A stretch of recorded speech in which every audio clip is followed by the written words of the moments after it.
It is 2020. It's a new year, new team, new host. Welcome to Florida State Seminoles Live. We're back on our original night, Wednesday night. I am Jason Parker in our. It is 2020. Oh, and we're echoing already. Wow, good God, Logan. Please turn it down. Up in Tallahassee, we got Logan Robertson's Nole Game Day. What is going on, Logan? What's going on, man? What's good? I'm glad to be back. I've been kind of off a little bit the last 2 weeks. It's been busy, and now school's gotten back, so now it'll start slowing down, and everything will be back to normal. But the 2020 year is going to be a good one. I feel like both, hopefully on the field, but also personally for all of us. And I'm excited also for Mark's channel here, and I'm glad he's given us enough trust to take it over just for an hour. Mark did give it to us for a week. He did leave us enough money for pizza and chicken wings. So we've got dinner coming here. It'll be delivered momentarily. I'd like to also point out that Logan did notice to us that we are both wearing garnet for the first time. We are matching. Yeah, I think this might be the first time I've ever even worn an FSU shirt on here, so it's pretty sad. I waited till 2020 to do it. Yeah, we're going to not do that again, okay? How about that next time? Yeah, well, let's don't match next time. All right, so big news. Obviously, Florida State released their roster today.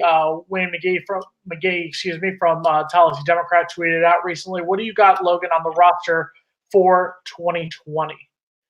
There's quite a bit. It's always good to see the early enrolls check in too. That's always a big thing. There's also numbers changing, and one thing about the roster that I'm actually looking at it right now live too is that a lot of this, I'm not entirely sure if they went back to their old roster page, but it seems like they did, because before the numbers were like DJ Matthews was at 29, now he's back at 7.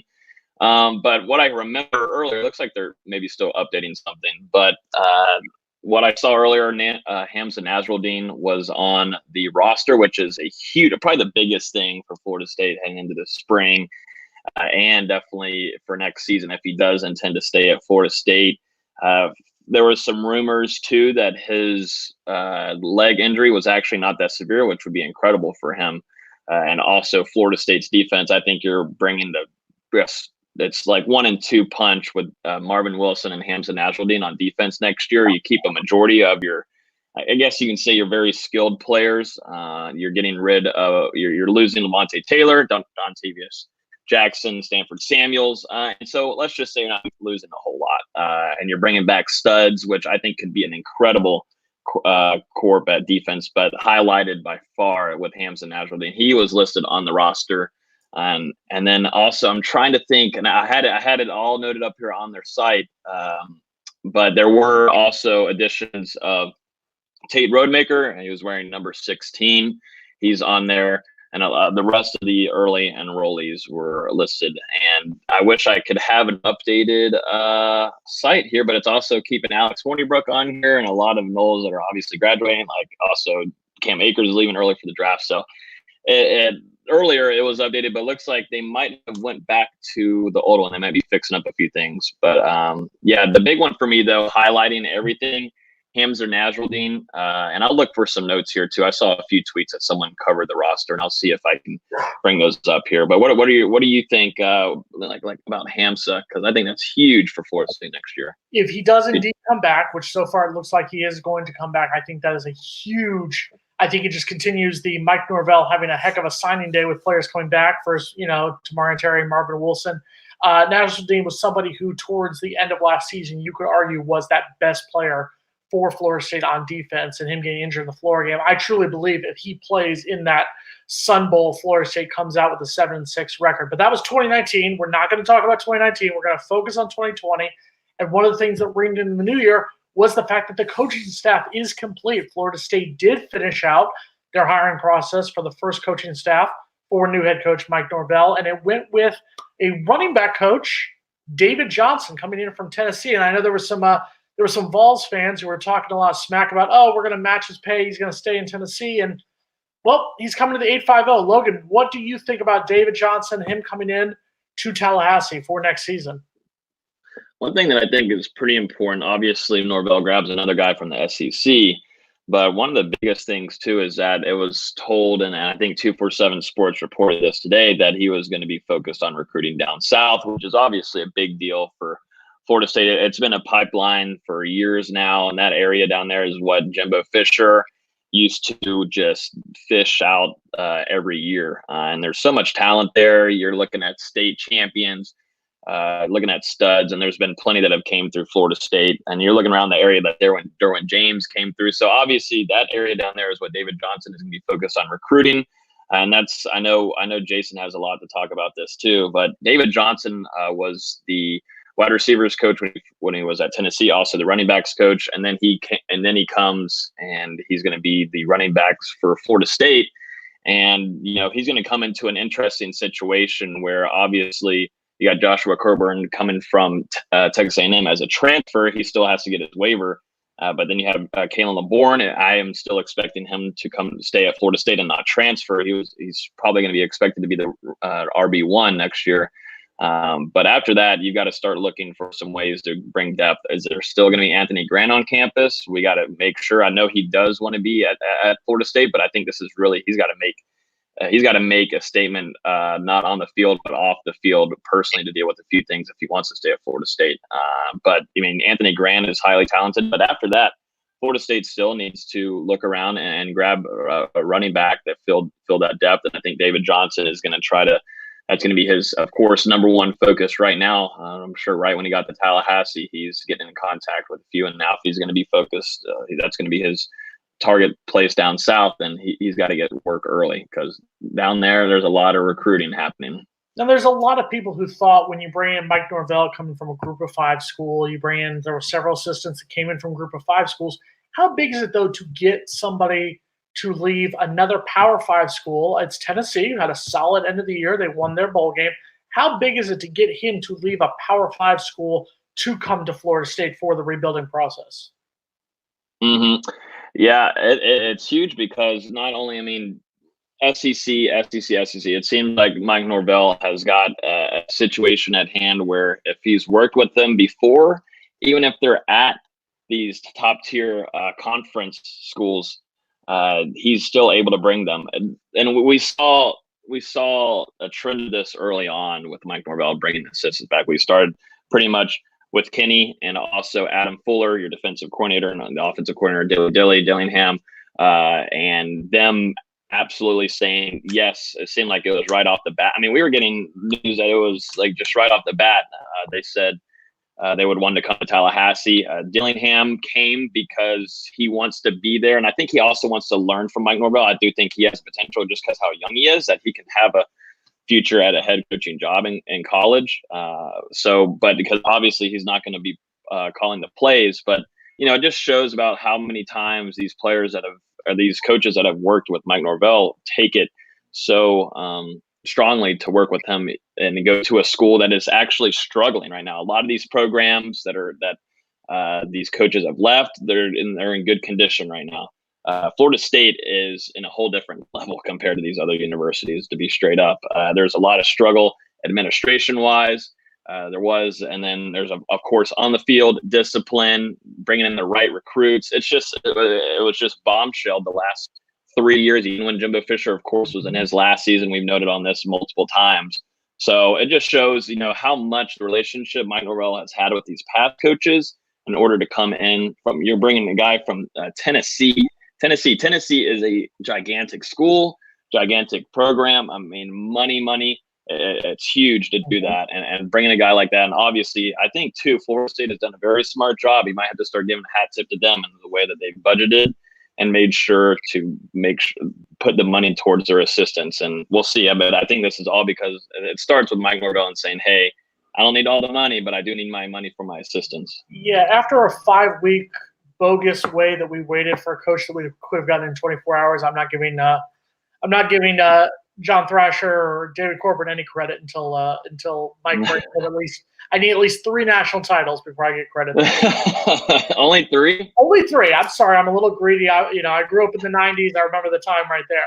So let's talk about one of the big things that FSU has done. Obviously, they came late to the recruiting party. One of the areas where Norvell has talked about, we've talked about over the last couple of weeks, is the transfer portal. And FSU did hit the transfer portal big. We got 2 big transfers, so we're going to go over those 2 right there. First one is Devontae Taylor. He's Offensive lineman, he played at FIU last year, also a bowl team. He's from the Newport Richey area, just north of Tampa. And honestly, we've talked about this, Logan, during the end of the Fisher era, during the Willie Taggart era. Offensive line has been horrendous. But ugly, dog, you name it, that has been the offensive line for Florida State. So how does Devontae Taylor coming in from an FIU team, how does that help Florida State in 2020? Well, just to be just simple with it, Florida State's got to build depth, obviously, and they also want to bring in starters too. So there's going to be a chance for him to compete early on, of course, for a job, because Florida State's offensive line, I think, is going to be ripped apart once again, and you're going to have to figure out who's going to be those starters heading into facing West Virginia and Atlanta.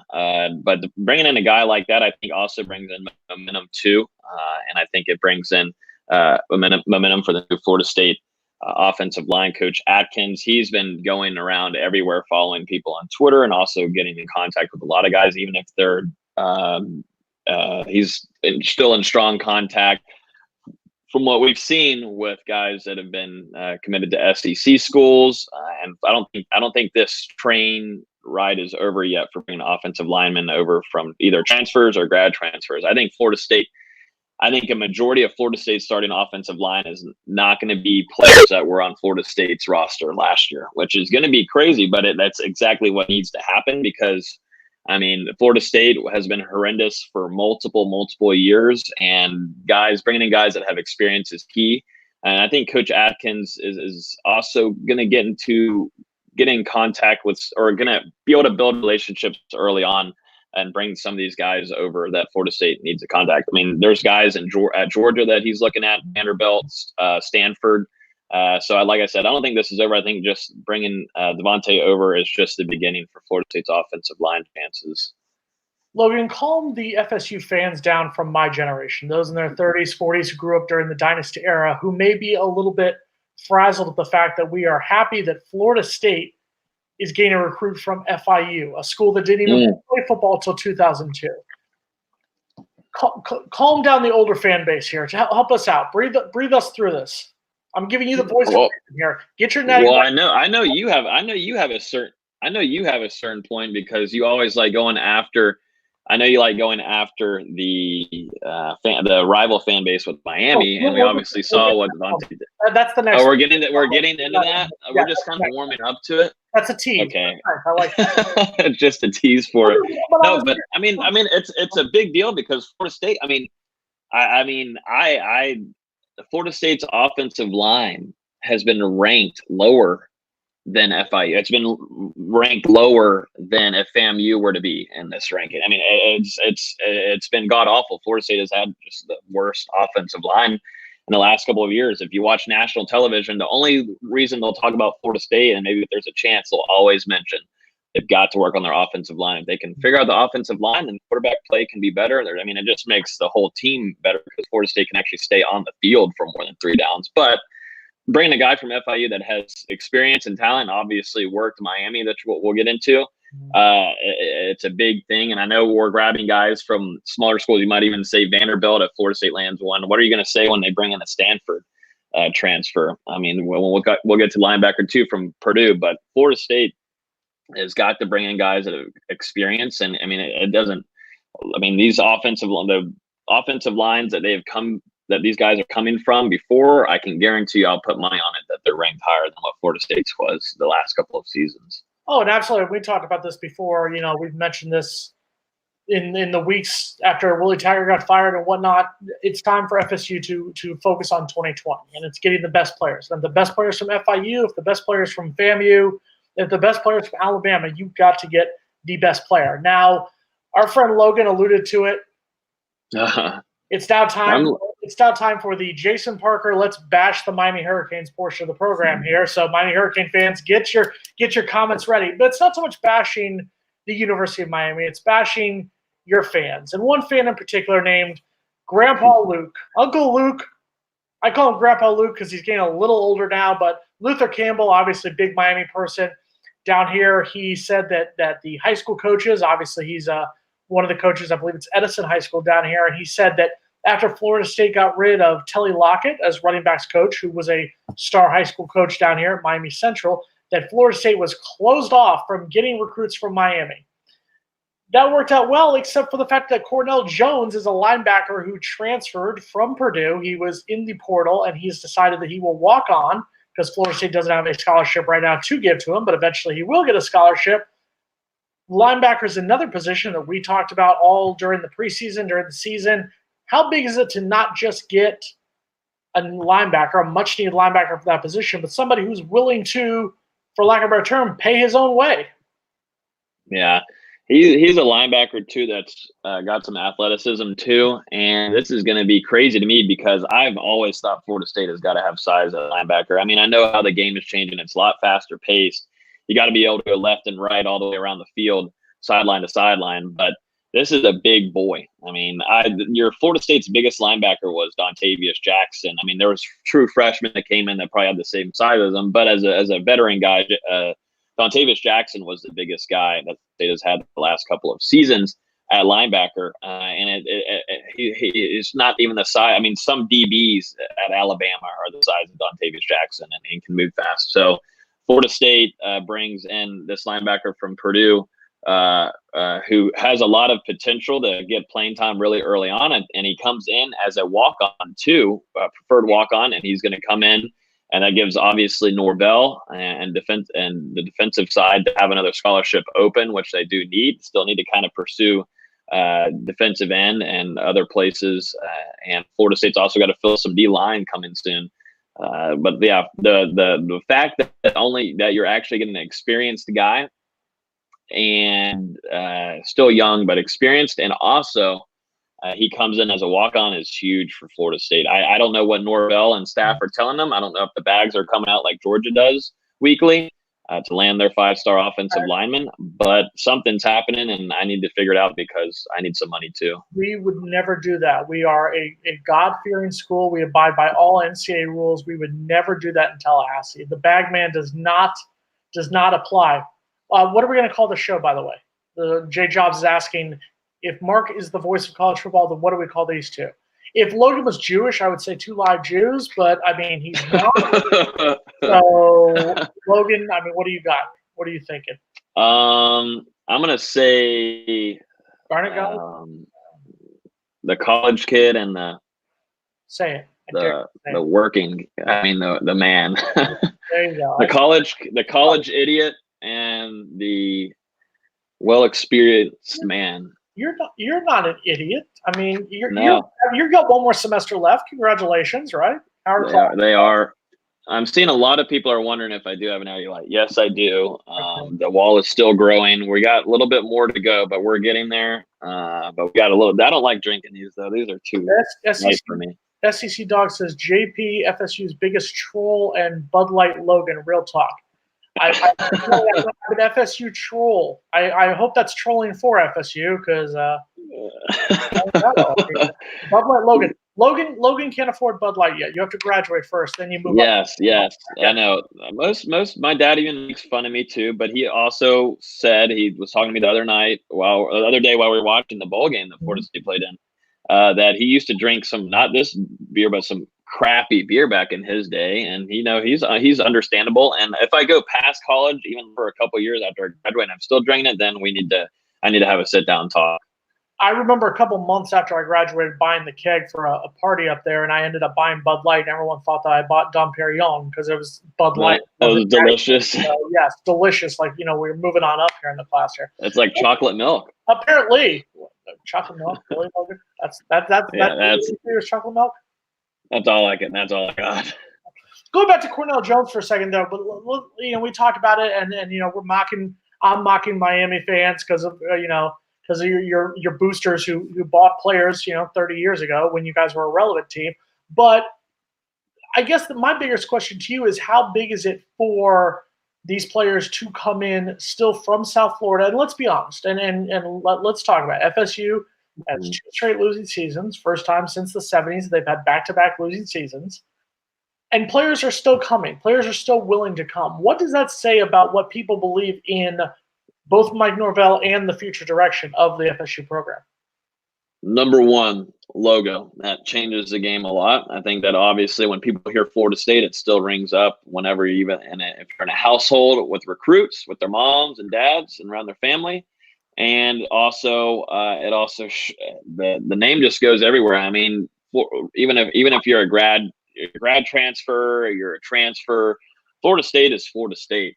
Some of them might not even been recruited as hard to come to Florida State when they were first recruits, and if they're going to different schools, but now they have a chance to come to Florida State, they'll take advantage of it. That way, it just shows that Florida State is. You slap that logo on a polo and you go into the rim, it kind of just lights up a little bit more than other schools like Miami. But I only say that because there's people that are always in here commenting. But one thing too, it also shows about this where this program is heading, and I think obviously the administration has had to hit a whole 180, which I hope it is. There's still a lot to be answered and figure out the next couple of months. But it's starting off good, and it starts with Norvell too, and how he's being able to talk with these guys that are transferring. I mean, he's been on it since the beginning, and also shows. I think it also helps too. Willie Taggart had a rough time bringing guys to coach. I mean, it felt like it was. I mean, All right. the entire staff has been completed right now, so that also plays a role in when these transfers will do. He's very smart with how he's doing, because no transfers are going to come unless they know what coaches they're getting. If I can't bash Jimbo Fisher, you can't bash Willie Taggart. We're going to do that for 2020. Deal? No. Well, what I'm saying is, though, it did take a very long while for that staff to come together. And did it even work out? No. But it's for some reason, Norvell. I mean, I know a lot of them have worked. A lot of them have worked with Norvell in the past. But shoot, that goes back to what we were talking about earlier. They said, screw y'all, screw SEC, F off Tennessee. I'm coming to Tallahassee. I'm coming to a team that has been bombed with just BS the last couple of years, and they're like, "Let me have a little chance." Can he say "f off" here? Can we say that? I know. Well, it's frick off. That's how I say it. I know on the substitute. By the way, we are both screwed because if we take a look at the comments here, Mark Rogers TV College Football is watching us, so we have to be on our best behavior from this point on, or at least starting at 7:20, we have to be on our best behavior from this point on. We've done a good job. I think we've been on our best behavior so far. I'm just drinking milk tonight, so I'm not doing anything crazy. I have class tomorrow, so. Dennis Wilson is a Miami fan who's a Miami Edison graduate who has been ragging on us for weeks now, and he wants to know where the pot of Publix crab legs are. First of all, every Miami fan loves to talk about that, and they act like they haven't been on probation. I believe it's twice in my lifetime, twice, 3 times. I honestly stopped counting. But if you can find the pot of Publix crab legs, let me know, because I love crab legs, and I stand by it. You got them? I agree with you. I agree. I love crab legs. I love any kind of seafood, but I do love a good crab legs. And sometimes it just ends up with me getting a Heisman Trophy afterwards. So I don't know what it is, but if I start eating a lot of crab legs, I do expect myself to be in New York to get the Heisman and also win a national championship, and also be one of the best college football players in this last decade. It was 6 years ago. It was 6 years ago on Monday. Florida State won their 3rd national title. I believe it was 19 years ago that Miami. 18 years ago Miami won theirs. 12 years ago. It was. I know. Were you alive last time Miami won their title? Because I believe I was in high school. I believe it was. What year was that? It was the 2001 season. It was January. Yes, I was. Yeah, I would hope I was alive. Okay. But yeah, I was. But I was really young. I don't even know if I was able to go in the toilet yet. So it just shows you how far away Miami has been from getting close to that national stage of being on a podium, getting the rings. I will only tolerate slander from rivals if they graduate from the university they support. Well, I graduated. Logan graduates in 3 months. So, yes, Nicholas, you will be tolerating it for at least the next, what do we got, 35 more minutes? Yeah, no, we're oh, yeah, Nicholas, too. I know Nicholas. Yeah. And, Nicholas, I do need to email you back. I actually talked about that with us the other day. So, there we go. I'm just communicating with he's a regular on here. He's a regular. If I can't get a Popeye sponsorship, you can't be making money moves here on the side for no game. Okay, this can't work like that. So what's up? Go ahead. Should we get the likes up though? Because I feel like this has been a great start. We're only 25 minutes in, but we've touched on a lot. But there's only 25 likes. Logan, let's do it like this. Ladies and gentlemen, we've now reached almost halftime here of our programming, so now I'm going to turn it over to Logan Robinson for telling you all why you should hit the like button. Logan, go. Yes. So hitting the like button, obviously, Mark works his butt off every week, making sure you guys get prediction videos, analysis, instant reactions, and also doing lives where he has to do this for like almost 3 and 4 hours straight, because this is not the only live that he does. So hitting that like button just helps show the channel off to more people. Obviously, there's a lot of college football fans that are on YouTube a lot and on social media, but hitting that like button, I think we're at 32 now. I feel like we can hit 50 by the time I'm done talking, but we're at 35. Hitting that like button helps show the video off to more people, and Mark does a phenomenal job, and he's actually letting us be on here tonight. So if we get this at 50 likes at least, I think he might let us do this again. So he needs relaxation because Mark has been doing this for too much.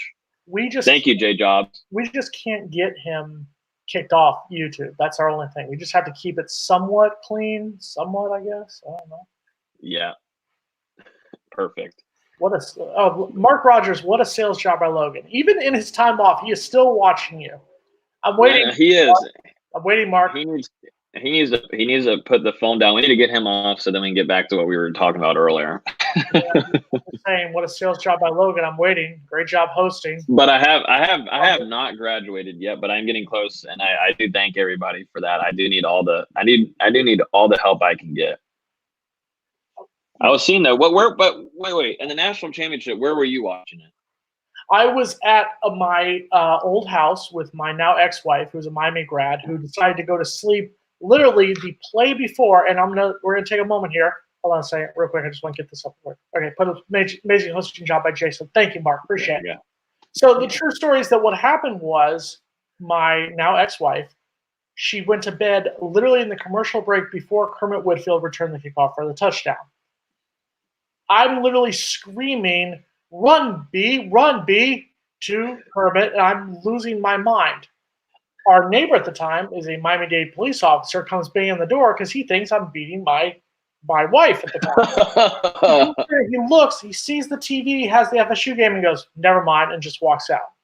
And then to answer your question, where was I when Kelvin Benjamin caught the touchdown? I was crying on the couch. To which everyone said, dude, you're crying. I go, yes, I am crying. Because the fact was, let's be honest, we were down 21-3, and all the cold takes of everyone saying, oh, SEC, and then, that lowly. So you were yelling, run me. That's hilarious. No wonder you came and knocked on the door. I was a little young. No wonder. The best part, though, was not the fact that the copy was that my wife she opens the door and goes, well, I guess I'm not sleeping. And she sat there and watched the rest of the game. Wow. So yeah, that is actually a pretty good story. That is a good story. That's freak. That is. I can't say it out loud, but it would sound funny if I said the full word and everything. But I could only imagine. But that night was insane. That was a beautiful night. I mean, I was there. My dad. I was still young, but that's when I started covering Florida State. I just started getting into it a little bit. And it was just a gorgeous day, gorgeous night. Sunset was amazing, just like they showed at the Rose Bowl this past New Year's Day. And the only, we're recapping this now because it's a little past. It was 2 days ago that Florida State won their national championship. Well, not 2 days ago, but you get the 6 years ago at that day. But it was just watching Kermit go down the sideline. Florida State was outnumbered fan base wise. It was about 70-30, and just having our whole crowd there go crazy and nuts, and Kermit bring it back to their end zone was just hilarious. I mean, it was such an amazing experience, and just to have that feeling of being on the whole other side of the country too, and just winning that and doing that for the Southeast and keeping it that way and winning the last BCS was incredible. And I don't think we left the state. I think we were maybe the last 100 people to leave the stadium, just because that's a lifetime experience. And I hope it doesn't stop soon, because Florida State's got to get back on that kind of caliber to bring fans from all over the world to go to these kind of games. I just want to point out real quick, Dallas Simpson is going after us for talking about our last national championship. We would talk about Miami's last national title, but I believe Logan was 3 or 4 at the time. And that was nearly 2 decades ago. Florida's was a dozen years ago. So we'll get the VHSs out, and we'll talk about the last time both those schools were relevant enough to win a title. We'll do that next week here on Mark Rogers TV, the voice of college football. Speaking of relevance, we're getting some comments on that show right there. All right. Yeah, no, that is good. That was good right there. I just had to speak my mind there a little bit. Mark. Sorry, Mark, can't answer the phone call. Sorry, never mind. We'll talk about Ohio. Let's talk about relevance for a moment and the fact that Florida State opening the season, the 2020 season, against West Virginia in a very expensive game in Atlanta. Florida State selling tickets this week, and those tickets are a little bit pricey there, but this brings up an important question. For you, Logan, there are little birdies talking about a possibility that Florida State, West Virginia could move to Labor Day night. What do you think? Should Florida State, West Virginia be the Labor Day night game this year? I'm trying to think if, I guess I would have Saturday, Sunday to party. Also depends. Well, yeah, I'd have Saturday, Sunday to party. I guess you don't have to really worry about that weekend for NFL games because preseason would be over. Is there a break between preseason NFL, 1 week between that? Anyways, that would be I think great for Florida State. It feels like Florida State is used to playing on Labor Day nights, anyways, and to being in Atlanta too. The prices are kind of silly right now, at least from what Florida State sent their emails out. I mean, nobody's gonna. I mean, unless they're on a lot of medication, no one's gonna buy that right now unless the prices go down, which we're gonna have to all wait for the third party sites. But a Monday night game, Labor Day night, to start off the season, I think would be great. It would be, and from what we were talking about before we started recording, there's not any other games scheduled to play that night, which is odd because usually there are. At least ABC and ESPN have one scheduled, but it doesn't seem like there is one, right, Jason? I haven't seen any, and here's why I'm going to tell you why it's a bad idea. For a simple reason.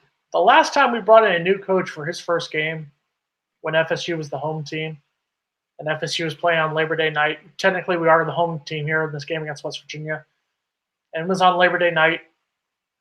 Our opponents had Virginia in their name, and we scored a whopping 3 points. I think that we need to fly as under the radar. This needs to be the 3:30 ABC regional action game for the moment. I think this falls under the, as we've talked about, living with what we are right now. This is where I sense the disaster waiting to happen, putting a national TV audience on a game that we could lose. West Virginia did have a rough season in 2019, but anything is possible. Anything can happen. So I'm going to have to sign with Saturday, 3:30 in Atlanta. There's no way I'm paying $80 for standing room only seats, so I'll be watching it on the TV with the Broward County Sunbelt Club. So I think if it is, I mean, it's still scheduled. It's still not at all been named or anywhere that they'd be playing on Labor Day. But I do agree. I think anywhere it could be more quiet for Mike Norvell just to start off the season would be better. Quiet and still, quiet, but still, if it's mostly, you're at the Peach, you're at Atlanta, and it's going to be hosted by the Chick-fil-A, blah blah blah blah. It's still going to be on prime time afternoon, prime time night. But if you want it, then you'd rather have it at noon or 3:30. But it's most likely going to be a 3:30 game for Florida State, and it will be a good matchup. It's so far away to think about, and we're not even past the spring yet. But Florida State and West Virginia could end up being a good one, and you definitely I'm all about, and this is, like I said, this is more personally for me. This question was if I can either drink on Saturday or drink on Friday night and then go to the game, or I can get there even maybe Friday, Saturday, Sunday and watch football Saturday somewhere at a bar and then go to the game on Monday and drink a lot of water that morning. So that was more of a personal pick for me. There's going to come a time in about 5 years when you're going to go back to Tallahassee for a game for homecoming, and you're going to be like, yeah, I can do this just like I used to, and you're going to wake up so hungover that you'll wake up sick. That's what's going to happen, and you're going to cry realizing you are not a college student anymore. Just if you can look at that for us in about 5 years, because it happens to everyone at some point. Now, I'm going to ask you They will. because Jay Jobs posted this here. Anyone going to Boise, Idaho on September 19th? Now, when Florida State did move that game from Tallahassee to Jacksonville, that ended up going back to Tallahassee thanks to Hurricane Dorian, there were many people who thought that they did that to get out of the return trip to Boise. Now, it's still scheduled for September 19th in Boise, Idaho. Here's my question to you, Logan. Does Florida State back out of that game, or is it too late? And should they back out of that game if they are given the chance? No, I don't think so. I mean,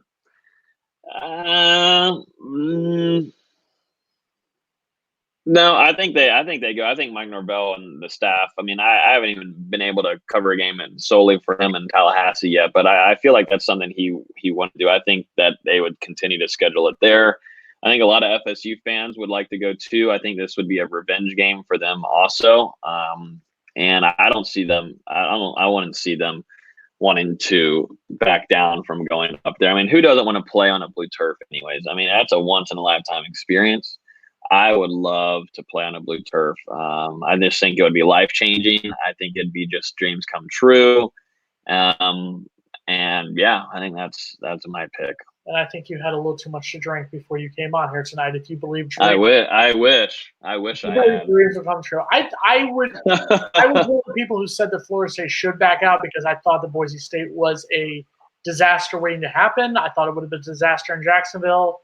And I just think, even though I will say this, though, I do feel less nervous about playing them, seeing how they played in the bowl game, seeing how they played against Washington when Washington just ran over them in the Las Vegas Bowl. I do believe that I'm a little bit less hesitant than I was before, but I'm just not sold on Boise. Maybe it's the East Coast bias, but I have no desire to play on the blue turf.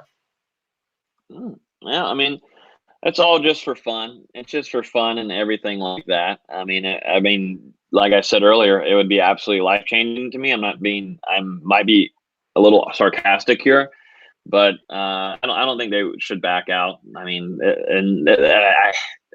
we're starting to turn a little bit. This is still Florida State. You gotta be able to go anywhere you want and go compete. And I mean, obviously, it hasn't been that way the last couple of seasons with the results. And they got to be able to they got to start off the season too, like we were talking about earlier with West Virginia. Got to be able to intimidate people and come in and be able to beat them in their homes up there. Not nervous. By the way, Guy Davis, thank you. Jason is right. Everyone should write that in more. Jason is right. Yes, I'm gonna write that down. Exactly. I'm writing down notes too. Someone asked in here who is QB1. They asked me earlier who I want as QB1. Honestly, and I know he had a disappointing performance in the Sun Bowl, but I do think that James Blackman should be given the shot because of what he has done now. My question: I would not mind Jordan Travis, but I want to see him throw the ball more. I do not trust his passing arm right now more because we haven't seen it. So that would be a question for you, Logan. What do you see in spring football? Do you see more chances for Jordan Travis to throw the ball so that he can possibly get a chance to take over that starting job? Yeah, I do think so. I mean, from what we heard throughout the season, he wasn't getting a lot of the snaps and running through the system as much because he didn't know the playbook or he hadn't learned it well enough. And obviously, he only threw it just a few times. And obviously, I still have hope for James Blackman, but I do think the emotional effect is just too much. And Mike Norvell got to see it firsthand. It was kind of all over the place. He was then again missing some deep shots on a few plays during the bowl game. And obviously you bringing in Roadmaker and Purdy, which is going to only make the competition even better. This is going to be an excellent quarterback competition that is going to make whoever the starting quarterback be. He's going to have to be absolute manager of the system heading into Atlanta. But I do feel like one thing about Jordan Travis is you don't want to waste that kind of talent. And what I think really screwed up Florida State this year was putting in Hornibrook, Blackman, and then putting in Jordan Travis at times. But then I think the main thing was screwing up James Blackman's mental side of things. Obviously, I think he's more of an emotional type. He absolutely loves his team. I think that's what it is. He loves his team and everything like that, but he gets too emotionally affected. throughout the game, and that's got to be changed, and hopefully. That's maybe one of the main things he needs to work on this offseason. Just put in the work, and but it also depends if he intends on staying at Florida State, and that's also going to be a discussion during this offseason. And the competition coming in from the true freshman, Chubba Purdy, obviously comes in. That's your biggest name that Florida State was able to flip from Louisville, and then Tate Rodemaker, who came from one of the best classes in Georgia, against good competition. And as a highly respected guy, that obviously Mike Norvell had some thought of him very highly to bring him to Tallahassee. So it's going to be a great quarterback competition. I do think to put things in perspective, Jordan Travis, I love the way that he runs. He has the best eye vision, maybe next to Cam Akers, with the way he runs the ball. He's speedy, he's fast. But why hasn't he thrown enough? What's going on with that? He can't learn the system. What's going what is this? They don't trust him throwing the ball.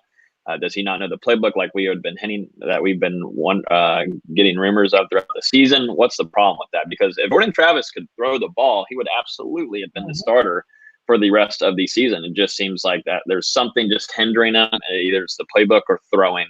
But at some point, we didn't really give him much of a presence of throwing the ball in the system at all this season. I don't think Taggart or Odell. I don't think Rodemaker or Purdy are going to have a shot starting the season. I think those are guys that both, as you called them earlier, Kenny Dillingham, and Mike Norvell are going to want those guys to stick around as long as possible. I do see it being a two-horse race between Blackman and Travis. I think you have to, and I think somebody asked me if I was on drugs for saying give Blackman a shot. No, I think he has earned it as the starter. I don't think Travis has beat him out. I think Travis should be given every chance.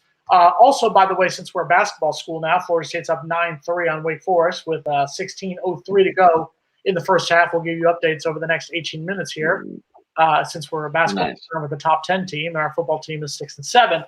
But moving on, by the way, excuse me, Jay Jobs, I forgot to answer your question. My final three choices were FSU, Miami, or Virginia, and I didn't have the money for Miami or Virginia. Florida State paid me a lot of money to go there. So that helped out both the son of FSU grads, being an FSU fan. And even if I had gone to Miami or Virginia, I still would have been doing the chop as a student. Wow. 100%. And I talk a lot of smack about Miami fans who I went to school with at FSU who would throw up the U and everything. I would have done the same thing. I would have been doing the chop in Coral Gables. I can't wait 2 weeks. Florida State basketball comes down in a week and a half. I get to offend all the media numbers with my FSU stuff in the media section. It's going to be amazing. Let us know what the section at the Watsco Center for Florida State Miami. Shop Chat and WTBJ and Noel Game Day will all come down there. We'll all say hello to you. Logan will come down to Miami. Yes. Yeah, I've never been to Miami before. My dad has told me many stories of him going down there and how just basically how disgusting it is with their fan base and how they treat FSU fans. And it's something that kind of expected, I guess. But I mean, about 98% of them have never gone to Miami before, and this is kind of like their Friday night game that they had in high school. So it's pretty cool for them. Wait. Time out. You're from the state of Florida, and you've never been to Miami? No, never a place that I would even want to think about going to. Maybe South Beach for like 20 minutes, but never had like a big interest in going to Miami. All right, ladies and gentlemen, we are going to get Logan down here to South Florida and get him to experience it. We're going to do a live one of these over spring break. We're going to convince Logan to come down. We will do it. We'll get him a Guayabera, a little cigar, a little rum. Oh, some natty ices. That will help the experience too. No, we'll get you. So, do y'all drink Coronas down there? Do y'all drink Coronas? No. Coronas? No, we don't drink Coronas down here. We actually have real beer. Bud Light. But anyway, moving on. All right, so man. And we're going to look forward here. Florida State, we talked about so far. They open up the year with West Virginia. Right now, Game 3 is against Boise State. At the end of the Boise State game, what would be a successful record for you by that point? 2-1. That's 3 games. How many games? That's 3 games. The first 3 games. We don't know what the second game is. The schedule will probably come out in a couple of weeks. ACC last year, I believe it was January 19th or around there, so it'll be around that time again this year. So we don't know what the second game is, but we know 2 of the first 3. What to you would be a successful first 3 games? Obviously, 3-0, we would love life at that point. But what would you be happy with, satisfied with? Satisfied with 2-1 for Florida State, and I think that creates momentum. 3-0 is absolutely spectacular, and Florida State is going, and their fan base are going to just throw checkbooks at Mike Norvell, and they're going to be able to just bow down at him and do whatever he asks them to do, because Florida State will do anything for wins. That's about as basically as it can get. If Florida State comes away with the win against West Virginia, I mean, whenever Florida State first scheduled this game, they're like, West Virginia, that's not a big team to face. But at this point, ladies and gentlemen, West Virginia is a big game right now with how Florida State has been the last couple of years. It took me a while, but I mean, now it got to kind of have a wake-up call. This will be a big game for Florida State, and Mike Norvell and it's tough because you're going to a neutral site game, and you're going to go play in Atlanta against a good team, and it's going to be the other fan base is going to also be there and travel down, and Florida State will obviously hopefully have a majority of the fans, but that's still a big game. Florida State will play a baby game the next week, and then Florida State will face, again on the road and play Boise State. What is this? Logan, you sound crazy. Do Miami have Coronas as I stay in Tallahassee? I will absolutely stay in Tallahassee unless I get told to come down to Miami. I think J Jobs also said in here, I've never even been to Fort Lauderdale. Well, I've never been south. The most south I've been is Daytona to go NASCAR racing. You realize Daytona is not really south. It's kind of sort of parallel. It's South Florida for me. Ladies and gentlemen, for 27 cents a day, you too can help Logan get out of Leon County once in a while. I've only done Tampa and Dallas, about as far as I've gone, and it might be Orlando. Aren't you trying to go to San Francisco for after you graduate? Yeah, I'm trying to go west, not south Florida. Well, you'll need to come down here. We'll get you going. Good kill down here in Fort Lauderdale. We live right down the street. So. Now, more importantly, there's an event coming up on Monday. It's an event that Florida State was in 6 years ago. Yeah, 6 years ago. And then 5 years later was in the playoff version. But for the 6th time, the college football playoff will crown a national champion. It is the LSU Tigers, who I believe just scored a touchdown again against Oklahoma in their Peach Bowl, against the Clemson Tigers, who somehow beat Ohio State and lost me a lot of money. Thanks a lot for that, Trevor, Dabo, and the rest of you jerks in Clemson. So here's my question to you. We know that a Tiger will win. Logan, as a Florida State future grad, are you going to root for Clemson because they are solely in the ACC, or what do you think is going to happen? Nope. I think that's a silly thing now. I think Florida State fans, it was cute the first couple of years, but damn, Clemson's on a friggin' roll. It only helps their recruiting more than anything. Cut that crap. Clemson needs to lose this game. I do think LSU rolls through this. I think it will be a good game, but I do think LSU, out of everyone, deserves to win the national championship and will win the national championship. I think what Ed Orgeron is doing is absolutely smart, starting from the way he's running the administration now and how they're working recruiting, and also being able to utilize social media like Clemson has been doing for a lot of years now, which has absolutely lapped Florida State in the ACC conference. It's a whole nother discussion. But LSU is on a roll right now. They got all the momentum that you could ever imagine, and they want to beat teams by a lot. So Clemson's got a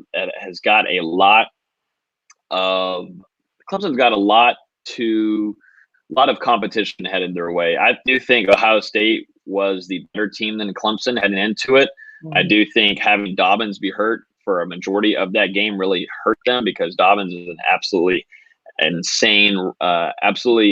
insanely talented running back that I would pray that he would come to Pittsburgh to play for my Steelers. I think that really hurt them. I feel like Ohio State would have came away with a win there if he was completely fine. So I do think Clemson is going to have a tough time against LSU. Ed Orgeron is building something special, and I do think that defense is is nasty. I think they're going to try to get after Trevor Lawrence. I know he can run a little bit, but you got to keep a guy spying on him in midfield to keep him, I guess you can say.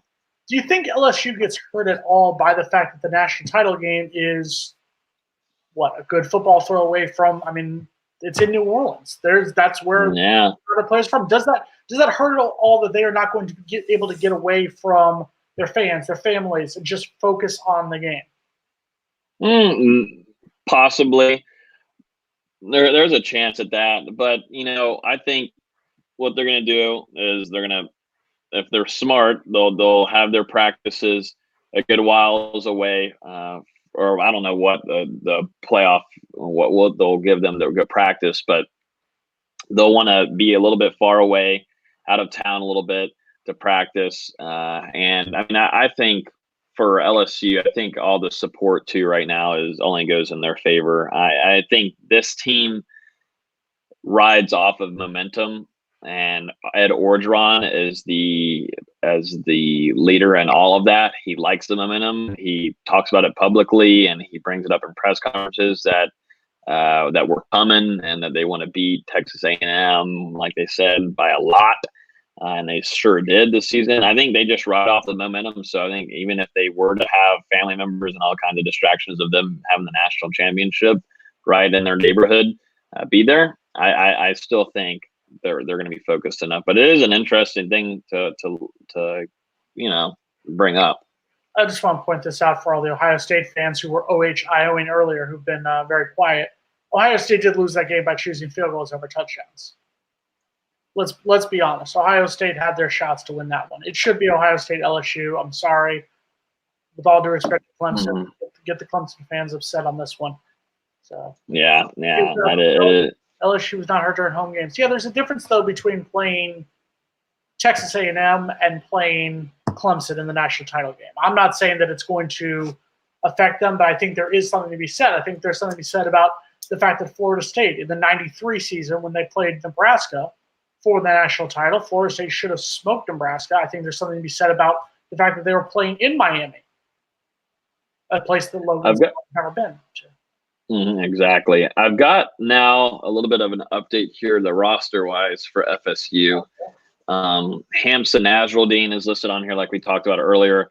Defensive end Joshua Kando, who suffered an injury, season-ending injury this last season, is listed on the roster. And also Corey Durden. He hadn't made like an official statement that he was coming back, but he did put out a tweet a couple of weeks ago hinting that talking about, he tweeted at Mike Norvell and said, let's get to work, and something along those lines. So we're kind of expecting Corey Durden to, of course, return next season, which obviously return of Marvin Wilson. You also keep Robert Cooper there. You bring back Janarius Robinson and Joshua Kando. You got Jared Jackson that also just transferred from Louisville, and you also got Briggs. A lot that defensive line is looking pretty solid, and there's a lot of young ones too that are stepping up. We'll talk about this offseason. Trayshawn Harrison is not listed on the roster. He actually just recently visited Oregon State. So that's a wide receiver that's going to most likely be just gone from Florida State, which I don't think is a big hit on them. He was kind of having a rough time being able to receive the ball and catch it, and I don't think that's a huge loss for Florida State. Florida State has a loaded and very talented and unique wide receiver department heading into next season. Big one for me also, Travis Jay is also still listed on the roster. Why? He was not really – do what? Why? That to me was one of the disappointments of 2019, was him not being able to play. That's frustrating. Yeah. They one thing that I was hearing is that it was just academic stuff that was going on with his high school. And I know a lot of people have talked about it, but something with high school academics and not getting through a class there. And this actually was a problem for Travis Jay's teammate at Madison County, that where he went to a school in college, and he's also had some problems with academics and eligibility, not being able to play too. So it's just not Travis Jay. Whatever's going on in Madison County, they got to fix it right now. Whatever's happening. I mean, St. Herring came through easily. That's those panhandle counties, though. I mean, that's how you guys do it in North Florida. Here in South Florida, everyone is signed. You know, the check clear into their parents' bank accounts right away. I mean, there is so much productivity down here in South Florida. I mean, that's how we get our recruits, right? Yeah, yeah. And then one last one that I'll note, which sounds great. I mean, we just haven't heard about him because he's been recovering. But Jaden Lars would be one of Florida State's also, who many expect a good big year this year. He is going to be going from. It shows him he was earlier placed at linebacker on the roster. He's now back at DB, which was his initial position that he came to at Florida State. That's all I need to say. I mean, that is what he was best at, and obviously we saw it on film. I mean, I didn't get to go watch film with Coach Harlan Barnett, but let's just say I think he just needs to stay at DB. Obviously, Florida State needed help at linebacker. That is a problem. But Florida State now is going to have guys that are going to come in and play, and there's young guys that have got to get on the field. And Jaden Lars shouldn't see anywhere at all. He should not be anywhere close to the defensive line, Logan, unless he's blitzing. Logan, you sound like you have a lot to say, so I'm going to give you 1 minute. We've got a few minutes left here, so I'm going to give you 1 minute. And now, ladies and gentlemen, the Logan Robinson diatribe about why Jaden Lars should stay at defensive back and not touch anywhere in the front line. Ready, set, go. Let's see. So I'm going to start off with saying recruited for coming in as a DB. That's probably number one. That probably gets me a lot of points. And then number two, he is a more versatile guy that would be better utilized in the secondary, better than coming down and being a linebacker. He knows better. I think Harlan Barnett and whatever defense they really wanted to run throughout the season, whatever the plan was, that was completely screwed up because what we saw in the Sun Bowl was completely different. Florida State's defense never looked like that, looked like that throughout the season. I mean, what in the hell was going on? And it also tells that Harlan Barnett really wanted. Well, actually, Harlan Barnett went back to his defense that he coached at Michigan State, so he was put guys in the right area. But pretty much all I need to say is that he was recruited as a DB coming to Florida State. That's all I need to say. There's nothing much else to put out there. Wow, you got in there in 1 minute. Congratulations. Yeah, no, I mean, I felt like that was pretty quick. I just really need to say that first sentence, and then I just kind of started bashing on Harlan Barnett. And you did. You took. I mean, the linebackers looked good in that game. You went low. You went low on a couple things, but we're going to let it go here on this one because the substitute's in charge here. So the final question here. Obviously, we have college football playoff is better when FSU, Miami, Nebraska, USC are good. I mean, only one of those teams has been in the college football playoff, and I believe it would be us. Oh, yeah, that's right. Okay. That's so sad. No, don't hurt them anymore. No. They have to. By the way, quick basketball update. Florida State's up 20-10 with 11 minutes to go in the first half. We're killing Wake Forest right now. That's big. They're being mature. So here is your prediction time. LSU Clemson. What is your prediction for Monday night in the Big East? I'm going to go LSU. I'm going to go LSU 34, Clemson 24. By the way, I have listened to 10. Jay Jobs has no idea what the hell he's talking about. I've listened to every single word you've said the entire time. The only time I looked away was I don't believe that. When I was timing your minute here on my FSU phone. So. Oh, on the FSU phone. Do you have an FSU ceiling fan too? You had to check. I really did have to legitimately think about it for a second. I actually have all those blankets. My entire desk at work is all FSU. I like to alleviate people asking, so where did you go to school? I like to just go on that one right there. I think it's going to be, you said 34-24. I think it's going to be a little bit closer. I do think Clemson will show up. I do think Clemson will make it a game for a while, but I think LSU has too many weapons. I think they do pull away from it late. I'm going to say LSU 31, Clemson 27. I think it'll be close. I think LSU comes away with it late. But I do think LSU and the SEC win their first national title since 2017. And we all have to hear about the SEC down here for one more damn season.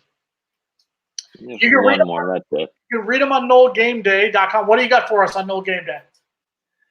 We're still keeping an eye on what the coaching staff is doing. Florida State most recently brought in the assistant strength and conditioning coach from Stanford. So we're keeping an eye on the way that Norvell is building the staff, and also keeping all the way connected, getting you previews and recaps for basketball. And now we just keep an eye on recruiting, transfer options for Florida State. And we also record a podcast. We're now recording 2 times a week. We're trying to bring on a lot of guests this off season, but there's going to be a lot of conversation there soon. So, yeah. Logan, you're an American treasure. We appreciate you. Thank you very much. You are too. And what an excellent job by our host here, Jason Parker, coming through clutch for Mike Rogers. It's Mark Rogers, but okay. Did I? Well, I have the Alexa thing going off reminding me it's so loud in here to change the litter box, so I didn't want to screw anything up. Let's end this before we both get fired. I'm going to go change Mark's password so that I'm back here next week. Hosted Logan from Noel Game Day. Thank you very much. FSU fans, we will see you next week. Same bat time, same bat place. Yes. Hit that like button.